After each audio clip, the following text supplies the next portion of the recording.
트럼프 대통령이 백악관 3층 개인 집무실에 트리티룸을 공개했다. 이 속보가 막 뜨고 있는데요. 이거 처음인데요. 저 지금까지 그 직간접적으로 한미 정상회담 백악관 취재를 해본 경험으로는 예. 이 트리티룸 들어간 것 전 들어가 보지 못했고요. 예. 당연히.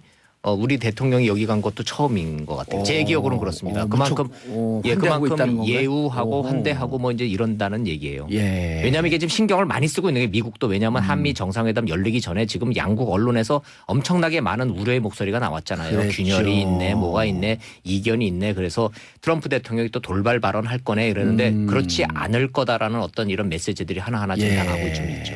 그런데 방금 저 우리 1, 2부에 그 출연했던 김종대 의원의 표현에 따르면 네. 뉴욕타임즈 사설이 네.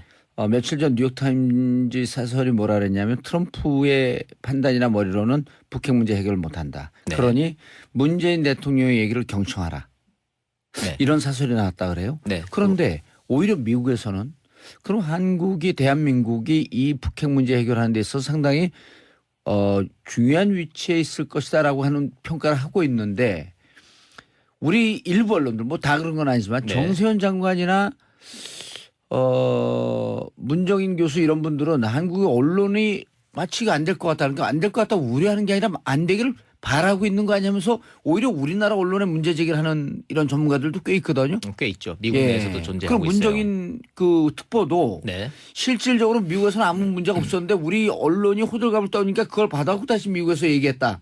이런 얘기도 있어요? 뭐 전문가들 얘기를 들어보면 꼭 그런 것만은 아니고요. 예. 만약에 그렇다면은 저 청와대가 문정인 교수한테 대해서 그렇게 경고의 의미를 했겠어요. 그거는 한국 언론에 대해서 한 게 아니라 미국에 대한 미국 조야에 대한 우려의 목소리를 불식시키기 위해서 문정인 교수한테 그런 식의 발언은 예를 들어서 북한이 핵을 동결을 하면은 우리는 한미 훈련을 축소하겠다라고 하는 그런 발언은 한미 관계에 도움이 안 되니 자제해라라고 한 것은 우리 언론을 향해서 한 것이 아니고 미국 조야와 미국 언론을 향해서 한 거예요. 그래서 이번에 문재인 대통령이 갔을 때 저는 개인적으로 주목했던 부분에 공화당의 서빗 의원이라는 사람이 있어요. 아주 돌직구로 질문을 했단 말이에요. 자, 그래서 사드는 주한 미군을 보호하기 위한 것인데 자 그럼 문재인 대통령이 선택해달라. 사드 없는 주한 미군. 사드도 빼고 주한 미군도 빼는 한국을 선택할 것인지 아니면 사드와 주한 미군을 선택할 것인지 선택해달라. 이런 질문을 돌직구로 나올 정도로 미국의 분위기가 험악했던 건 사실인 거죠. 거기에 문정인 교수의 그런 발언들이 불을 지핀 것도 또 사실이에요. 대통령이 이번에 가서 그 부분에 대해서는 확실하게 딱 그냥 정리를 다 했어요. 사드 배치 철회에 대해서 의구심을 떨어내라. 사드 배치 철회 안 한다 우리. 다만 국내적 절차의 문제이니 그 조금만 좀 시간을 갖고 좀 기다려달라. 우리 분명히 배치한다. 약속 지킨다. 이렇게 대통령이 가서 직접 정리를 한 걸로 봐서는 그렇게 발언을 했나요? 했죠. 예, 그렇게 해서 다 정리가 좀 다 됐어요. 그래서 사드 문제는 이번 한미 정상회담이 있어 주요 의제가 아니다. 백악관 발표입니다. 제 얘기가 아니고 오히려 이번에 주요 의제는 한미 FTA다. 이렇게 됐단 말이에요. 무역 불균형입니다. 그래서 제가 말씀드린 것이 한미 관계의 본질은 안보 문제가 아니라 경제 문제가 본질이라고 제가 그래서 말씀을 드리는 거예요. 트럼프 대통령은 지금 이거거든요. 이제 보세요. 12시간 뒤에 이제 제 얘기가 맞는지 틀리는지 보면 되는데 한미 FTA 문제에 대해서 미국과 한국이 분명히 이 계산서가 다르잖아요. 그렇죠. 계산법이 다르죠. 계산법이 다르잖아요. 우리는 우리 그렇게 한미 FTA로 크게 돈 버는 거 없어요. 중국하고 일본에 비하면요. 우리는 조금 버는 거예요. 그런데요. 뭐 불균형적인 거라고 하면은 크게 보면은 물건을 사고 파는 FTA가 있고 서비스 분야가 있는데요. 서비스 분야는 이게 카운팅이 안 되거든요. 그렇죠. 근데 그러니까 우리가 좀 자동차 좀 팔고 철강 좀 판다 그래서 버는 돈에 비하면은 미국이 서비스 분야에서 지적재산권이나 미래에서 우리 여기서 벌어갈 게 더 크니까 그거를 상쇄를 하면은 거의 다 같은 겁니다. 이게 우리의 계산법인 것이고 트럼프 대통령은 시종일관 무슨 소리냐. 자동차, 철강 당장 수출해서 지금 돈 벌어가는 게 무역 적자가 심하지 않냐. 이건 불균형이다. 이거 다시 재조정하자. 이거 가지고 지금 문제하는 거예요. 이거는 점잖게 웃으면서 얘기하지만 돈이 걸려 있잖아요. 그렇죠. 일자리가 걸려 있고. 일자리가 걸려 있고. 이거 굉장히 이제 자기 대선 때 가장 강력한 공언. 백인 네. 하층민에게 일자리를 돌려주겠다. 그렇습니다. 그래서 문재인 대통령이 이 문제에 대해서 예습을 많이 해갔다는 걸 제가 이제 직감적으로 느끼는 게 두 가지가 걸려 있어요. 한미 FTA에 대해서 상품 부분과 서비스 분야를 따로 띄어서 설명할 줄 아는 거. 이건 알아야지 대답할 수 있는 문제예요. 두 번째. 한미 방위비 분담 문제. 예. 이 부분에 대해서 우리가 GDP의 2.7%를 지금 내고 있다. 예. 지금 저 평택 그 기지 건설하는데 지금 미군 기여도는 8%밖에 안 된다. 나머지 92% 전부 한국 정부가 돈 내고 있다. 자, 독일이나 일본에 비해서 우리가 방위비 분담 결코 적지 않다. 이 문제에 대해서 설명을 쭉 하고 있는데 이게 맥히고 있다라는 거예요 지금. 왜냐하면 미국 관리들이 알거든요. 예. 그래서 우리가 지금 간접 비용은 카운팅 안 하고 그렇게 안 되는 하고 거 아니에요. 있는 거죠. 인건비 간접 빼고. 비용, 그렇죠. 간접 비용 우리가 그리고 예. 토지 공여 뭐 이런 거 등등 다 하게 되면 일본이나 이런 데보다 훨씬 더 많다는 거 적어요. 아니에요? 그래서 액수로 따지면 우리가 지금은 얼추 잡아서 한 저 국민 여러분들 보시기에는 한 3조에서 4조 정도 우리가 돈 내고 있는 겁니다. 그러나 지금 계산서상으로 1조로 조금 덜 그렇죠. 내고 있는 거로 되지만 그렇죠. 간접비까지 포함하게 되면 3조, 4조쯤 된다. 예. 그래서 만약에 사드가 배치가 되더라도 예. 사드 비용 1조를 우리한테 부담시켜야 된다라는 트럼프 대통령의 그전 발언 있잖아요. 예. 이거는 잘못된 몰라서 거죠. 했거나 예. 아니면은 전략적이거나 이런 거예요. 다만 이런 건 있죠. 방위비 분담 문제에 대해서 예. 한국은 아주 모범적인 동맹이라고 지금 얘기했거든요. 이번에.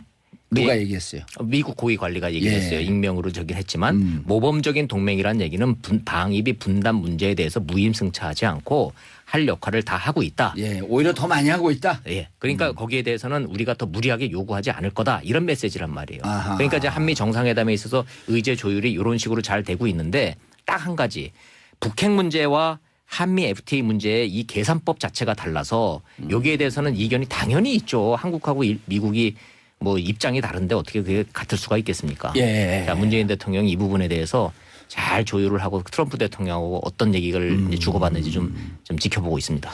전격적으로 북한 핵 문제가 핵 문제에 대한 길이 모색될 수도 있겠네요. 예를 들어 지금 그 문재인 대통령은 두 단계 전략이란 말이에요. 네. 일단 동결, 그다음 네. 2단계 폐기. 네. 자, 미국에서는 아직 이 부분에 대해서는 북한 핵이 골치 아프다. 그런데 어떻게 접근하겠다라고 하는 방법은 현재 안 나오고 있잖아요. 그렇죠. 근데 그 부분에 대해서는 거기서 나온 건 maximum pressure and engagement. 그렇죠. 이 정도 원칙만 나와 있거든요. 원칙만 남아 있죠. 구체적인 단계로는 안 나와 있어요. 그렇습니다.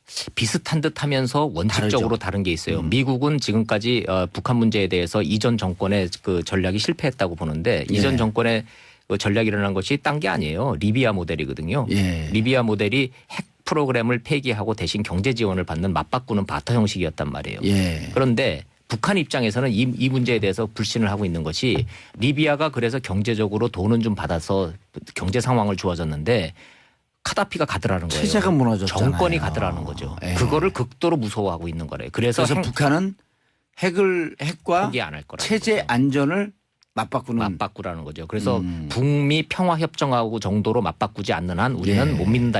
이게 북한의 스탠스인데 이게 변하지 않는 이상 예. 이 북핵 문제가 동결하고 그다음에 대화를 통해서 그다음에 폐기로 가는 이 수순이 과연 되겠느냐. 이론적으로는 되겠지만. 그래서 지금 문재인 아니 근데 대통령은 중국의 시진핑도 네. 북한의 손을 들어주면서 평화협정과 핵폐기, 네. 핵폐기를 동시 카드로 진행을 하자. 네. 그런데 오바마 때는 뭐라 그러냐 무슨 얘기냐 핵폐기 먼저 하고 그렇죠. 그다음에 논의하자 나머지 주제는 그렇습니다. 평화협정 입으로 꺼내지도 않았단 그렇죠. 말이에요. 북미 평화협정 문제는 한국 정부가 또 받기가 어려워요. 그건 문재인 정부도 받기가 굉장히 어려운 카드입니다. 그게 왜요? 간단한 문제가 아니에요. 기본적으로 지금 한국의 정전 체제는 미국과 유엔군과 북한군이 맺은 협정이에요. 예. 당사자인 한국군이 빠져 있습니다. 지금 한국이. 예. 그러니까 이 상태에서 북미 평화 협정이 맺어진다는 거는 전쟁의 당사자였던 한반도 문제의 당사자인 남한 정부가 소외되는 거예요. 우리 정부가 받기가 어려운 카드입니다. 기본적으로 북미 평화 협정이라는 거는. 근데 우리 측 조에서는 특히 진보 진영에서는 북미 평화협정 맺어라 이렇게 얘기하고 있잖아요. 그러나 그건 전제 조건이 있는 거죠. 이건 남북 간에 먼저 신뢰가 형성되고 남북 간에 지금 더 이상 전쟁을 하지 않겠다라는 어떤 이 평화 협정이 맺어지기 전에 남한을 뺀 북미 간의 직접 거래는 우리가 받기 어려운 거죠. 일테면 이제 남북한 군사적 불가침 조약이라든지. 그렇죠. 그게 동시에 같이 이루어져야만이 예. 그게 항구적 평화 협정인 것이지. 우리는 쏙 빼고 북미 간에 그래서 북한과 우리하고 대화가 완전히 이루어져서 상호 신뢰가 쌓인 다음에 그렇죠. 그때는 북미 간 평화협정 맺어라. 그렇습니다. 아하. 그래서 그게 이제 북미 평화 협정의 본질이 그것인 것인데 우리가 동의할 수 없는 북미 평화 협정을 미국이 해줄 수도 없는 문제인 것이고 예. 그 전제 조건은 또 주한미군 철수거든요. 그래서 이게 굉장히 복잡한 방정식이죠. 근데 이제 그 김정일 체제까지도 네. 주한미군 철수를 우리가 바라는 것은 아니다 이런 표현도 또 나왔었잖아요. 그렇죠. 그러나 그거는 김대중 대통령의 일방적인 주장이었을 뿐 김정일의 입을 통해서 그것이 확인된 바는 확인된 적은 없었다. 없습니다. 지금까지 북한이 보여온 그 스탠스는 명확하거든요. 주한미군 철수하고 그다음에 북미평화협정 맺고 그리고 나면 우리가 안전이 보장됐다라고 확신이 들면 핵을 포기하겠다. 자, 그래서 어렵기 때문에 이 문제에 대해서 전향적인 한미 간의 어떤 뚝 부러지는 하늘에서 뚝 떨어지는 해법이라는 건 없는 것인 거고 문재인 대통령의 이제 이 설득 방법은 이겁니다. 그렇다고 목만 조른다고 해결 안 되지 않느냐. 인게이지먼트라고 하는 당신들 카드를 갖고 그렇습니다. 좀 유혹적인 무슨 그 안도 좀 당근도 좀 주자. 네. 예. 두 가지를 가지고 카드를 갔어요. 메시지가. 첫 번째는 당신도 햄버거 대화한다고 그러지 않았느냐. 그러니까 내가 그거 한번 해보겠다는 거다. 이게 첫 번째 메시지고 거부하기가 좀 어렵죠. 두 번째는 북한에 대해서 한미 관계는 전략적 경제 동반자 관계라는 거예요. 좀 말이 좀 어렵죠. 그 얘기가 뭐냐면 북한 문 열리면 미국 기업들이 거기 투자해서 돈 벌 수 있어. 그러니까 반대만 하지 말아줘. 이런 뜻이에요. 우리도 계속 그 주장을 했는데 실질적으로 트럼프는 투자라든지 경제 문제에 대해서 엄청 민감하기 때문에 그렇습니다. 당신들이 북에 가고 우리와 손잡고 돈 벌 수 있는 기회가 많은데 저는 이걸 딱 들으면서 제 무릎을 탁 쳤어요.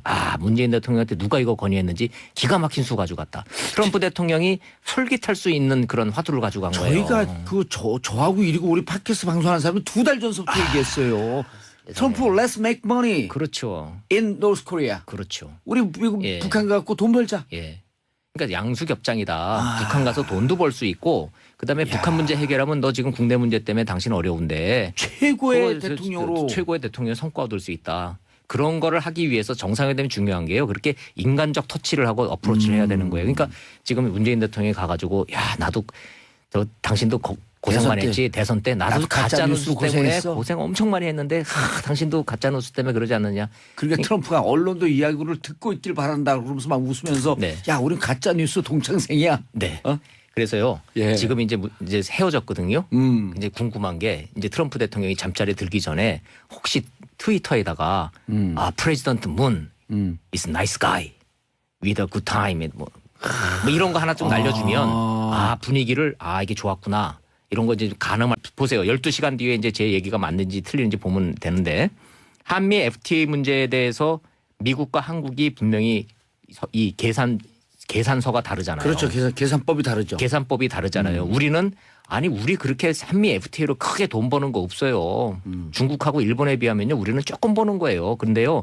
뭐 불균형적인 거라고 하면은 크게 보면은 물건을 사고 파는 FTA가 있고 서비스 분야가 있는데요. 서비스 분야는 이게 카운팅이 안 되거든요. 그렇죠. 그러니까 우리가 좀 자동차 좀 팔고 철강 좀 판다 그래서 버는 돈에 비하면은 미국이 서비스 분야에서 지적재산권이나 미래에서 우리 여기서 벌어갈 게 더 크니까 그거를 상쇄를 하면은 거의 다 같은 겁니다. 이게 우리의 계산법인 것이고 트럼프 대통령은 시종일관 무슨 소리냐. 자동차, 철강 당장 수출해서 지금 돈 벌어가는 게 무역 적자가 심하지 않냐. 이건 불균형이다. 이거 다시 재조정하자. 이거 가지고 지금 이제 하는 거예요. 이거는 점잖게 웃으면서 얘기하지만 돈이 걸려 있잖아요. 그렇죠. 일자리가 걸려 있고. 일자리가 걸려 있고. 이거 굉장히 이제 자기 대선 때 가장 강력한 공언. 백인 하층민에게 일자리를 돌려주겠다. 그렇습니다. 그래서 문재인 대통령이 이 문제에 대해서 예습을 많이 해가시다. 트럼프 대통령이 백악관 3층 개인 집무실에 트리티룸을 공개했다. 이 속보가 막 뜨고 있는데요. 이거 처음인데요.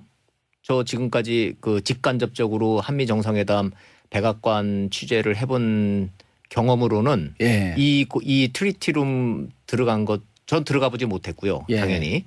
우리 대통령이 여기 간 것도 처음인 것 같아요. 제 기억으로는 그렇습니다. 그만큼 그만큼 예우하고 환대하고 뭐 이제 이런다는 얘기예요. 왜냐하면 이게 지금 신경을 많이 쓰고 있는 게 미국도 왜냐하면 한미 정상회담 열리기 전에 지금 양국 언론에서 엄청나게 많은 우려의 목소리가 나왔잖아요. 그렇죠. 균열이 있네, 뭐가 있네, 이견이 있네. 그래서 트럼프 대통령이 또 돌발 발언할 거네 이러는데 그렇지 않을 거다라는 어떤 이런 메시지들이 하나하나 등장하고 좀 있죠.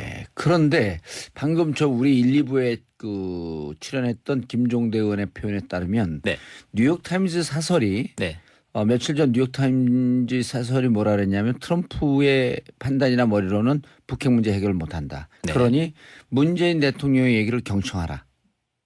이런 사설이 나왔다 그래요. 그런데 오히려 미국에서는 그럼 한국이 대한민국이 이 북핵 문제 해결하는 데 있어서 상당히 중요한 위치에 있을 것이다라고 하는 평가를 하고 있는데 우리 일부 언론들 뭐 다 그런 건 아니지만 네. 정세현 장관이나 문정인 교수 이런 분들은 한국의 언론이 마치가 안 될 것 같다는 게 안 될 것 같다고 우려하는 게 아니라 안 되기를 바라고 있는 거 아니면서 오히려 우리나라 언론에 문제 제기를 하는 이런 전문가들도 꽤 있거든요. 꽤 있죠. 미국 내에서도 존재하고 그럼 있어요. 문정인 그 특보도 네. 실질적으로 미국에서는 아무 문제가 없었는데 우리 언론이 호들갑을 떠니까 그걸 받아갖고 다시 미국에서 얘기했다. 이런 얘기도 있어요? 뭐 전문가들 얘기를 들어보면 꼭 그런 것만은 아니고요. 예. 만약에 그렇다면은 저 청와대가 문정인 교수한테 대해서 그렇게 경고의 의미를 했겠어요. 그거는 한국 언론에 대해서 한 게 아니라 미국에 대한 미국 조야에 대한 우려의 목소리를 불식시키기 위해서 문정인 교수한테 그런 식의 발언은 예를 들어서 북한이 핵을 동결을 하면은 우리는 한미 훈련을 축소하겠다라고 하는 그런 발언은 한미 관계에 도움이 안 되니 자제해라라고 한 것은 우리 언론을 향해서 한 것이 아니고 미국 조야와 미국 언론을 향해서 한 거예요. 그래서 이번에 문재인 대통령이 갔을 때 저는 개인적으로 주목했던 부분에 공화당의 서빗 의원이라는 사람이 있어요. 그런 걸 제가 이제 직감적으로 느끼는 게 두 가지가 걸려 있어요. 한미 FTA에 대해서 상품 부분과 서비스 분야를 따로 띄어서 설명할 줄 아는 거. 이건 알아야지 대답할 수 있는 문제예요. 두 번째. 한미 방위비 분담 문제. 이 부분에 대해서 우리가 GDP의 2.7%를 지금 내고 있다. 지금 저 평택 그 기지 건설하는데 지금 미군 기여도는 8%밖에 안 된다. 나머지 92% 전부 한국 정부가 돈 내고 있다. 자, 독일이나 일본에 비해서 우리가 방위비 분담 결코 적지 않다.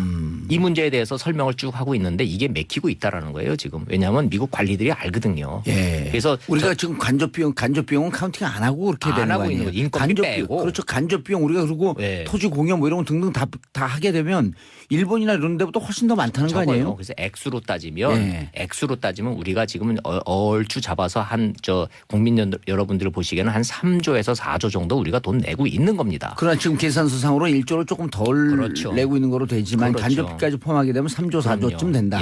그래서 만약에 사드가 배치가 되더라도 사드 비용 1조를 우리한테 부담시켜야 된다라는 트럼프 대통령의 그전 발언 있잖아요. 이거는 아주 돌직구로 질문을 했단 말이에요. 자.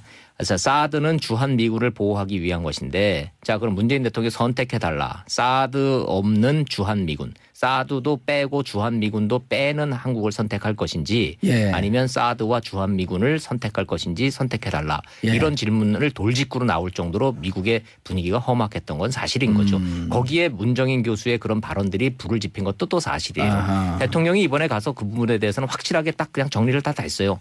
사드 배치 철회에 대해서 의구심을 떨어내라.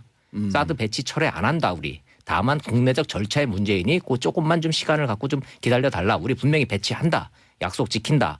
이렇게 대통령이 가서 직접 정리를 한 걸로 봐서는 그렇게 발언을 했나요? 했죠.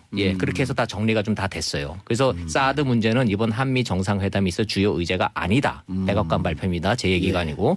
오히려 이번에 주요 의제는 한미 FTA다. 이렇게 됐단 말이에요. 무역 불균형입니다. 그래서 제가 말씀드린 것이 한미 관계의 본질은 안보 문제가 아니라 경제 문제가 본질이라고 제가 그래서 말씀을 드리는 거예요. 트럼프 대통령은 지금 이거거든요. 이제